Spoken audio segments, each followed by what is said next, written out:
Texas Right to Life here. I am excited to bring you two very big pro-life announcements. The first one is that after a 5-year legal battle, Texas finally has the green light to cut off Medicaid funding to Planned Parenthood, the largest abortion provider in our state and the largest abortion provider in our country. This is a huge announcement. The abortion industry has been fighting this, trying to stop this day from coming for 5 years.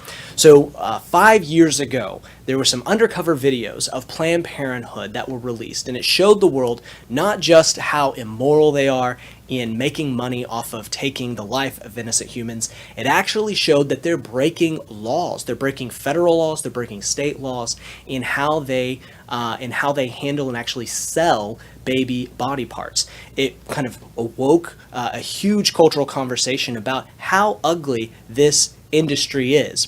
Now, that was 5 years ago. You've probably forgotten about all those undercover videos, but Texas has not. Thankfully, whenever those videos came out, Texas realized that this was an opportunity to cut off funding to this abortion provider. As you know, the pro-life movement has been working year after year to cut off the abortion industry's access to taxpayer dollars. The abortion industry is very good at getting themselves into all of these different programs and getting money for all of these different reasons. And one of the biggest pots of blood money was Medicaid. Planned Parenthood in Texas was still getting Medicaid funding, even though we had cut them off from other funding streams. So what happened is whenever those undercover videos came out, Texas said, what we see on these videos is actually you breaking the law, and that violates your Medicaid contract. So once they made that announcement, once they made that decision, Planned Parenthood does what they do best, and they ran to the courthouse for permission to continue to break the law, permission to continue to get taxpayer dollars. And unfortunately, several courts sided with them. And so this legal battle has been going on and on. There were appeals, there were hearings, there were rehearings, and finally a state court said, yes, Texas can move forward with cutting off funding to Planned Parenthood. Now, this is really important because at this moment, Texas has done everything it can to keep taxpayer dollars from going to the abortion industry. Now, as you know, the Biden administration is scheming on how they're going to undo what we've done. So this fight is going to keep going, but Texas is doing their part in fighting this as much as they can, and that's why today is really important that we are not sending Medicaid funding to the abortion provider, Planned Parenthood. The second good announcement, the second great announcement that we have for you today is that we've been in our legislative session working on pro-life bills, and we're finally seeing some big steps for pro-life bills to be moved, some life-saving legislation. Now, our legislative team is in Austin every day, working in the Capitol, working with elected officials and staff, working with the Lieutenant Governor, with the Speaker of the House. We're working very closely to pass legislation that saves lives and helps us overturn Roe v. Wade. And we've been working on this, and a great announcement we have today is that we're having our first big legislative committee hearing.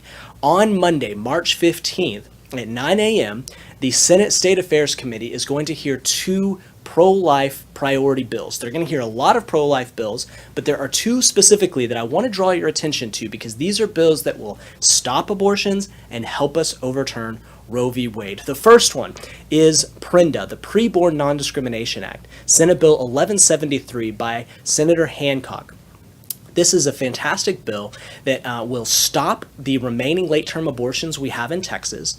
It will prohibit discriminatory abortions. If an abortion is based on the sex, the race, or a potential disability of the child, those will be prohibited in Texas. And it will also make sure that these families, when they find out that their child may have a disability, that they're connected to nonprofits and state programs that can support them, actually provide them life-affirming options rather than just recommend that they abort the child and try again. We want to support these families that are going through this, and so Texas can do more in this area, and that's what PRENDA does, is it saves lives, but it also supports those families in these conditions. The second bill that's going to be heard on Monday, March 15th, is the Texas Heartbeat Bill. The Texas Heartbeat Bill is going to be heard, and this one is actually Senate Bill 8 by Senator Hughes, Brian Hughes. He's a pro-life champion. He's worked with us for years, and he has the Heartbeat Bill that is going to be heard in Senate State Affairs on Monday, March 15th at 9 a.m. We want you to join us in Austin, so please go to texasrighttolife.com/legislation. We have information there of how you can help. Come tell your story. Come give your expertise. Come urge these senators not just to have a hearing, but to pass these bills to make them law. We're going to be there. Your pro-life team is going to be there from Texas Right to Life. We're going to have a lot of pro-life heroes there supporting these two bills, and we would love for you to join us. So hope to see you on Monday, March 15th at the state capitol. Have a great day.